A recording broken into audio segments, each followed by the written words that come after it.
तो रायपुर की ground reporting के दौरान हम लोग आ चुके हैं रायपुर के मेला चौक पर। हमने बाजार की भी आपको कटिंगें बताई, किस प्रकार लोगों के रुझान है अपने अलग अलग जनप्रतिनिधि को लेकर। हमारे साथ में रायपुर के वर्तमान और अभी, क्योंकि इनका कार्यकाल जो है समाप्त हो चुका है, तो हम पूर्व सरपंच साहब कहेंगे। चेनाराम जी हमारे साथ है। चेनाराम जी, पहले तो आपका स्वागत।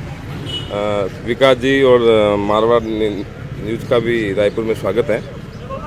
चेनाराम जी, सबसे पहले तो माहौल बन चुका है आपके गांव का, पूरा चुनावी समर बन चुका है। 5, 7, 10 कैंडिडेट खड़े हो चुके हैं, नॉमिनेशन फाइल जमा हो चुकी है और अब तो हम कैमरा देख भी पा रहे हैं कि जैसा हमारे कैमरे की तरह आपको चुनावी चिन्ह कैमरा मिल चुका है, आपके दूसरे प्रत्याशियों को भी मिल चुका है।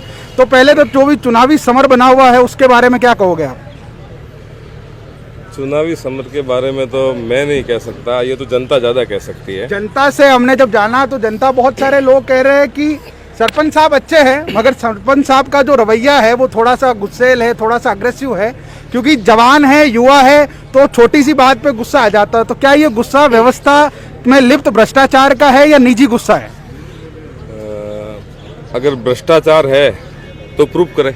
पहली चीज, लगभग 5 साल के कार्यकाल में मेरी प्रॉपर तो याद नहीं है मेरे को, लगभग 20 बार मेरी जांचें हो चुकी है। अच्छा। आज तक 5 साल में 1 रुपए की भी रिकवरी नहीं है और किसी तरह का आरोप और प्रत्यारोप मेरे ऊपर साबित नहीं हुआ है। सरपंच साहब, इसके अतिरिक्त हम बाजार से होते हुए मेला चौक होकर आए तो बहुत सारे लोग इस बात से कुंठित है कि सरपंच साहब ने जो ये अतिक्रमण करवाया है, कुछ लोगों को निजी फायदा पहुंचाने के चक्कर में कुछ मजले दुकानदार जो है वो बेचारे फालतू के अंदर पिसीज गए। आपका क्या मत है इसके बारे में? 2 चीज, पहले आपने सवाल पूछा था कि सरपंच साहब का रवैया थोड़ा उग्र है, अड़किला है, जो भी है। तो मैं ये कहना चाहता हूँ आपने लगभग 5-7 लोगों का इंटरव्यू लिया होगा।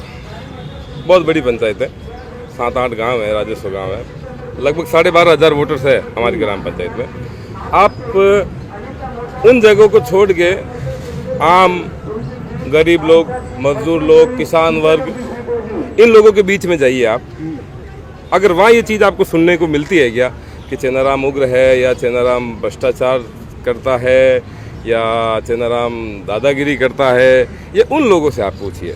अब अतिक्रमण वाला क्या रवैया आपका? मैं शुरू से अतिक्रमण के खिलाफ रहा हूँ और आगे भी अगर जनता का आशीर्वाद रहता है, मेरे माताजी सरपंच चुने जाते हैं, तो मैं मेरे माताजी के साथ कदम से कदम मिलाकर अतिक्रमण के खिलाफ हमेशा खड़ा रहूँगा और हमेशा खड़ा रहूँगा। इसके अलावा अतिक्रमण के अतिरिक्त जो मूलभूत आवश्यकता है, क्योंकि ग्रामीण एरिया है तो हॉस्पिटल आपका बहुत बड़ा लगता है, मगर कहते हैं कि डॉक्टरों का जो यहाँ पर है पूरी व्यवस्था नहीं हो पाई है। पिछले 4-5 सालों में ये दिक्कत है। अब आप वापस चुनाव में अपने माताजी को लेकर आए या अप्रत्यक्ष तौर पर रहे तो आप भी सत्ता में रहेंगे, तो हॉस्पिटल को लेकर क्या आगे की क्या है? आप ये मानते हैं कि डॉक्टर को लगवाना नहीं लगाना ये एक बड़े लेवल के नेताओं का काम होता है, ये मानते हैं। सरपंच उसको नहीं लगा, फिर भी आप पता कीजिए, अभी भी हमारे हॉस्पिटल में 4-5 डॉक्टर है इस वक्त है। अब डॉक्टर आते हैं, ट्रांसफ़र उनका करवाते हैं, किसी से रिक्वेस्ट, अधिकारियों से, नेताओं से रिक्वेस्ट करके रायपुर के लिए आदेश करवाते हैं। लेकिन होता क्या है, यहाँ की जो लोकल पॉलिटिक्स है, लोकल पॉलिटिक्स के कारण डॉक्टर जो भी आते हैं वो कहीं ना कहीं किसी कारण प्रेशर में आ जाते हैं। उनके ऊपर कहीं उनको लगता है कि कहीं हमारे साथ गलत नहीं हो जाएगी। रीजन के पिछली काफ़ी साल पहले हमारे यहाँ एक डॉक्टर साहब, तो उनको ट्रैप करवा दिया गया था। अच्छा। तो वो एक, आप मान के चलिए कि एक कलंक लग गया, एक धब्बा लग गया। तो कहीं ना कहीं जैसे भी रायपुर का नाम आता है तो हम किसी डॉक्टर से रिक्वेस्ट करते हैं, डॉक्टर साहब आप रायपुर लग जाओ, तो वो जैसे वो हाँ भी बढ़ते हैं, लेकिन आसपास पूछने की कोशिश करते हैं। जब वो पुरानी कहानी सामने आती है तो वो बैक हो जाते हैं, रायपुर के लिए आना ही नहीं चाहता। ये यहाँ के जो लोकल पॉलिटिशियन है या लोकल जो अपने निजी स्वार्थ के लिए, उन लोगों की वजह से आज जो मर रही है वो जनता मर रही है। बहुत बड़ा मगरा क्षेत्र लगता है, ज़्यादातर उन्हीं लोगों को काम पड़ता है। हॉस्पिटल में ज़्यादातर मैं ये मानता हूँ गरीब, मजदूर, किसान और जो नीचे तबके के लोग हैं, उनको इस हॉस्पिटल की आवश्यकता ज़्यादा होती है। रीजन पैसे वाला है, गाड़ी का लगाए स्लप, जाएगा ब्यावर, अजमेर, जोधपुर, जयपुर, जहाँ उसकी सहूलियत है, पैसे वाला, उसको समस्या नहीं आएगी। इसलिए वो लोग इसमें इंटरेस्ट लेते ही नहीं है, और इंटरेस्ट लेते हैं तो उनकी आपसी विरोध करके डॉक्टर चले जाते हैं और भुगतना जनता को पड़ता है। गांव में एक भ्रांति ये भी है कि अगर आपकी माताजी चुनाव जीतते हैं तो क्या सरपंच वो रहेंगे कि चेनाराम जी रहेंगे? आप समझदार है, सरपंच तो वही रहेंगे, कहने की जरूरत सरपंच तो वो रहेंगे, मगर आधिकारिक जो कामकाज रहेगा उनके यहाँ कहना जाना है या आपके यहाँ आना पड़ेगा? ये आधिकारिक काम सारे, अगर मेरे माताजी सरपंच चुने जाते हैं। माताजी कितने पढ़े लिखे हैं? मेरे माताजी साक्षर है, पढ़े लिखे हुए नहीं है। अच्छा, तो माताजी चुनावी रैलियों में या प्रचार के अंदर नहीं आते? आते हैं आते हैं जी। यानी जो गांव ढाणी में जाते हैं। कितने गांव लगते हैं सरपंच साहब आपके रायपुर के अंदर? राजस्व गांव तो पहले 8 थे, लेकिन अभी परिसीमन में 2 गांव को तोड़कर लीलामा पंचायत में डाल दिया गया। तो अब रेवेन्यू विलेज 6 हैं और बाकी छोटे मोटे बाड़ियाँ वगैरह मिला के लगभग 25-30। अगर आप पुनः वापस चुनाव जीतते, आपकी माताजी चुनाव जीतती है, तो किन मुद्दों पर आगे की राजनीति करेंगे आप? सर मुद्दे बहुत हैं।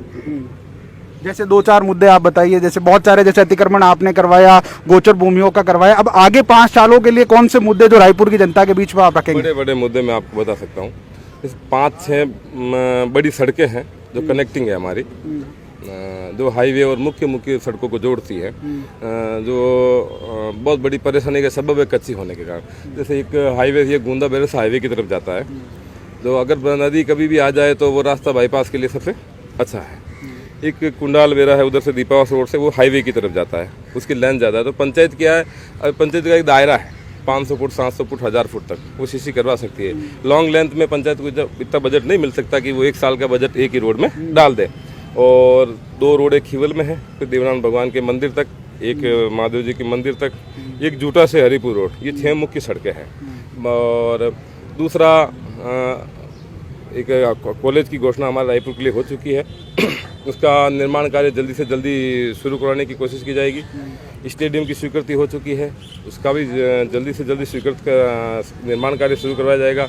एक 5 करोड़ की जलदाय की योजना स्वीकृत हो चुकी है, उसको भी जल्दी पूर्ण करवाया जाएगा। एक अभी इंग्लिश स्कूल मेरा और स्वीकृत हुई है, तो उसका तो सुचारू रूप से एडमिशन वगैरह हो भी गया है। हालांकि सरपंच साहब, आपका जो पद है ये किसी पार्टीबाजी से ऊपर उठकर है, मगर इसके आसपास भी लोगों का ये आरोप रहता है कि चेनाराम जी किसी एक पार्टी का पक्ष लेते हैं, और ये अक्सर लेते हैं, और वही पार्टी अभी सरकार में है, और सरकार की जो मूलभूत आवश्यकता है, जैसे खाद्य सुरक्षा में नाम जोड़ना हो, उज्ज्वला योजना हो, और खासकर जो शौचालय निर्माण जो ग्राम सेवक के अंडर में आता है या आपकी ग्राम पंचायतों के अंडर में आता है, तो बहुत सारे ग्राम, यहाँ पे मेला चौक के लोगों ने कहा कि उनके शौचालय के पैसे अभी तक अटके हुए हैं ग्राम पंचायतों में। अच्छा, पहले एक चीज़ का जवाब दूंगा, फिर दूसरे को दूंगा। सरपंच साहब किसी पार्टी से बिलोंग करते हैं, इसलिए भेदभाव करते हैं। मतलब मैं कांग्रेस विचारधारा का हूँ तो मैं बीजेपी वालों के साथ भेदभाव करता हूँ, यही मानना आपका? या इतने लोग खड़े हैं, इनसे पूछिए आप बीजेपी वाले कितने हैं? बीजेपी के है सर, इधर सारे बीजेपी। मगर ये आरोप आप ही के गांव का, ये हमारा मनगढ़ंत नहीं है। आप समझे नहीं। वो ये कह रहे हैं कि जब सरकार ऊपर भी कांग्रेस की है, आपकी विचारधारा कांग्रेस की है, तो वो कह रहे हैं जब कांग्रेस सरकार के खाद्य सुरक्षा के अंदर 5 किलो गेहूं मिलने के नाम जोड़ने के रहे हो, या फिर शौचालय बनाने के हो, तो लोग कह रहे शौचालय के जो ग्राम पंचायतों में हमारे पैसे अटके, वो पैसे अभी तक हम तक नहीं आए। शौचालय की योजना किसकी है?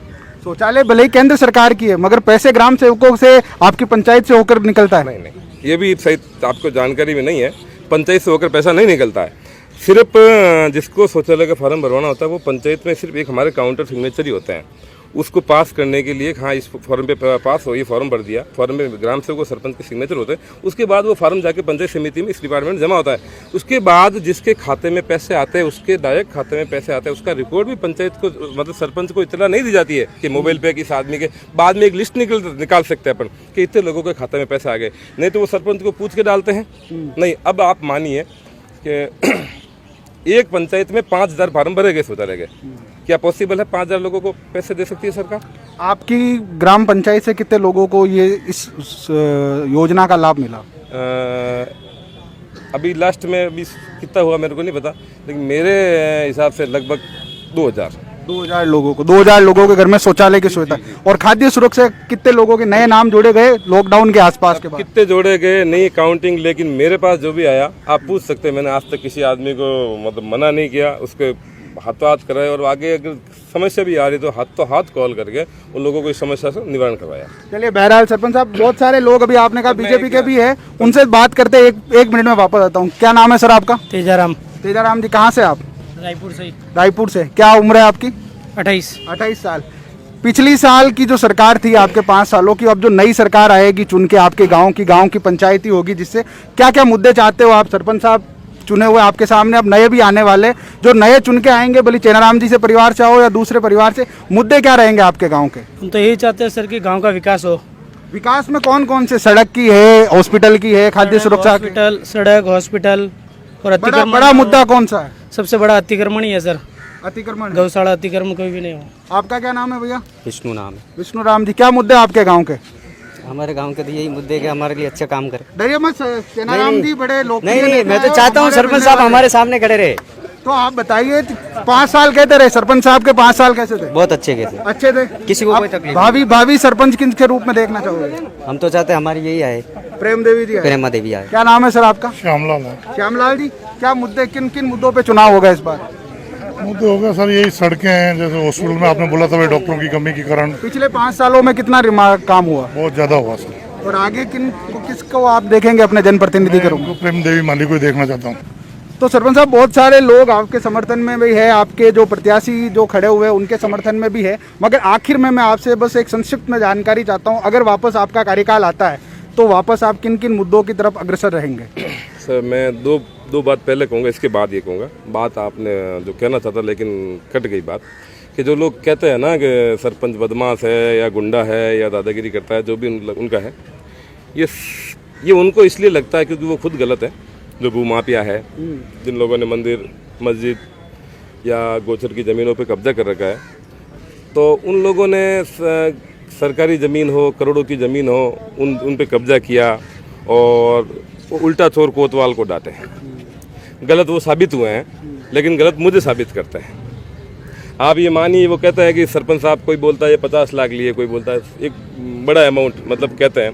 आप ये मानिए कि मैं किसी के घर के सामने जाता हूँ अगर अतिक्रमण तोड़ने के लिए, तो जेसीबी लेके जाऊँगा, अगर उसको तोड़ूंगा तो मेरे को पैसा देगा क्या? नहीं देगा, जनता से पूछिए। और अगर वो मेरे को घर के अंदर बुलाया कि मेरे को जेब में कुछ पैसे डालेगा, बोलेगा सरपंच साहब मत तोड़िए, तो मैं चुपचाप चला जाऊँगा। लेकिन आप जनता से पूछिए, मैंने तो 5 साल तोड़ा ही तोड़ा है अतिक्रमण, तो मेरे को तो पैसे कौन देने वाला? आप भी समझिए। दूसरी चीज़, अब उन लोगों को डर है क्योंकि अतिक्रमण की जो कार्रवाई हुई है, आप मान के चलिए कि आम जनता अपने काम में व्यस्त है। गरीब तबके सुबह मजदूरी करते हैं, शाम तक मजदूरी करते हैं, वो इतने लोग ध्यान नहीं रख पाते हैं क्योंकि पहले उनका परिवार पालन पोषण उनकी मोस्ट इम्पोर्टेंट है। लेकिन मैं ये जानता हूँ कि उन लोगों ने कहाँ कहाँ अतिक्रमण कर रखा है। मेरी जो कार्रवाई हुई वो मान के चलिए अभी तक मात्र 20%। अच्छा, अभी जो अतिक्रमण तो बहुत बाकी पड़ा था। तो सरपंच साहब, जो अतिक्रमण की कार्रवाई की, कि आपको लगता है कि चुनाव में कुछ प्रभाव होगा उसका? अगर मैं ये मानता हूँ, मैं जनता से आज भी कहता हूँ कि अभी मेरे माताजी चुनाव में खड़े हैं, अतिक्रमण के खिलाफ पहले भी था और आगे भी रहूँगा। इसके लिए चाहे वोटों का नुकसान हो चाहे फ़ायदा हो, उससे मुझे कुछ फ़र्क नहीं पड़ता क्योंकि मेरे परिवार में कोई राजनीति में नहीं रहा है। मुझे सरपंच का जो पद मिला है वो मैं मानता हूँ बालाजी महाराज की मेहरबानी और गणेश जी महाराज की मेहरबानी, गॉड गिफ्ट मिला है। तो मैंने इसको एक अलग नज़रिए से लिया है और आगे भी मेरा रवैया जो है वैसा ही रहेगा। मैं मेरे माताजी के साथ कदम से कदम मिलाकर अतिक्रमियों और भूमाफियों के खिलाफ हमेशा यही सख्त कदम उठाए रखूँगा। और जो लोग अभी ये कर रहे हैं ना, जिस तरह की भ्रांति, जो सरपंच बदमाश वगैरह, मैं ये कहता हूँ आप आम आदमियों में जाइए। आप अगर एक भी इंसान कहते हैं तो आप मान लीजिए कि चेनाराम गलत है। सिर्फ वही लोग कहेंगे, उनको डर, उनको पता है कि चेनाराम वापिस आए तो अतिक्रमण नहीं बख्शा जाएगा, इसलिए वो मेरे खिलाफ है। अन्य उनका मेरा कोई व्यक्तिगत, मेरा उनसे कोई दुश्मनी नहीं है और मेरी निजी भी उनसे कोई दुश्मनी नहीं है। और मेरे पहले गांव में इतना रहा भी नहीं, तो मेरे तो उनसे संपर्क भी नहीं है कि मेरे उनसे कोई निजी दुश्मनी हो जाए। लेकिन इन लोगों को सिर्फ डर है कि चेनाराम आएगा तो जरूर अतिक्रमण के खिलाफ कार्रवाई करेगा और उनका खामियाजा इन भूमाफिया और अतिक्रमियों को भुगतना पड़ेगा। दूसरी बार, मैंने हमेशा पर्टिकुलर कभी किसी एक जाति धर्म के भेद को लेकर नहीं चला है। मेरे लिए 36 कौम के सब लोग एक समान है। मैं सबको एक समान लेके चलता हूँ और आगे भी हमेशा इनको ऐसे ही लेके चलूँगा। अब ये आरोप जो प्रत्यारोप है ये जनता तय कर सकती है, इसलिए मैं तो अभी भी जनता में, मेरा लोग कहते हैं सरपंच चुनाव वोट मांगने जाएगा तो बोला मैं ये कर दूंगा, मैं ये कर दूंगा। ये मैंने तो आपको इसलिए बताया कि आपने पूछा है और मेरे दिमाग में बहुत कुछ है, लेकिन वो इतने आपको समय आपके पास भी नहीं है कि इतना मैं आपको बता सकता हूँ। बहुत कुछ है जो मैं करना चाहता हूँ गाँव के लिए, उसके लिए नहीं। लेकिन मैं ये ज़रूर कहना चाहता हूँ आपके माध्यम से, इस न्यूज़ चैनल के माध्यम से अपनी रायपुर की जनता को, कि आप अपना वोट देने से पहले एक बात ज़रूर सोचना, क्या चेन्नाराम का जो 5 साल का कार्यकाल है और पिछले 20 साल का कार्यकाल है, उनको एक बार कंपेयर करें, उनको एक बार कंपेयर करें। निजी दुश्मन, निजी विचारों पे नहीं जाएं।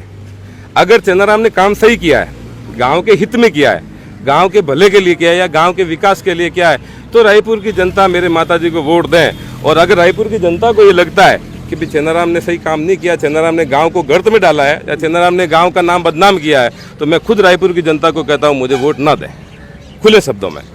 अगर रायपुर की जनता को लगेगा कि चेन्नाराम ने काम किया है तो निश्चिंत है सब लोगों की दुआ और आशीर्वाद से मेरे माताजी विजय होंगे। और रायपुर की जनता को ये लगेगा कि चेन्नाराम ने पिछले 5 साल के कार्यकाल में कोई काम अच्छा नहीं किया है और गांव को गलत किया है और गांव में लोगों का नुकसान किया है या भ्रष्टाचार किया है या जो भी लोग दादागिरी वगैरह जो शब्द कहते हैं, तो उनकी बात सही साबित होगी। मैं इस चीज़ को मानता हूँ। चलिए, तो ये पहले सरपंच थे जो कह रहे हैं कि अगर विकास के नाम पर आप हमें वोट देते हैं तो आपका स्वागत है, और अगर आपको लगता है कि हमने विकास नहीं किया तो आप लोग मत वोट दीजिए। और जो अतिक्रमण का सख्त रवैया ये अभी भी कह रहे हैं, भले बाजार के कुछ लोग नाराज हैं तो वो कह रहे हैं कि उनके वोट हमें नहीं चाहिए, मगर जिस प्रकार भू माफिया बढ़ा है रायपुर के अंदर, खनन बढ़ा है, जिस प्रकार अतिक्रमण से दुकानों ने घेराव कर लिया है, रास्ते जो बड़े सकुड़े हो चुके हैं, इनके खिलाफ 5 साल पहले भी सख्त कार्रवाई थी, अब भी सख्त कार्रवाई है। आइए कुछ और जनप्रतिनिधियों से बात करते हैं, जानते हैं कि रायपुर का मिजाज कैसा है।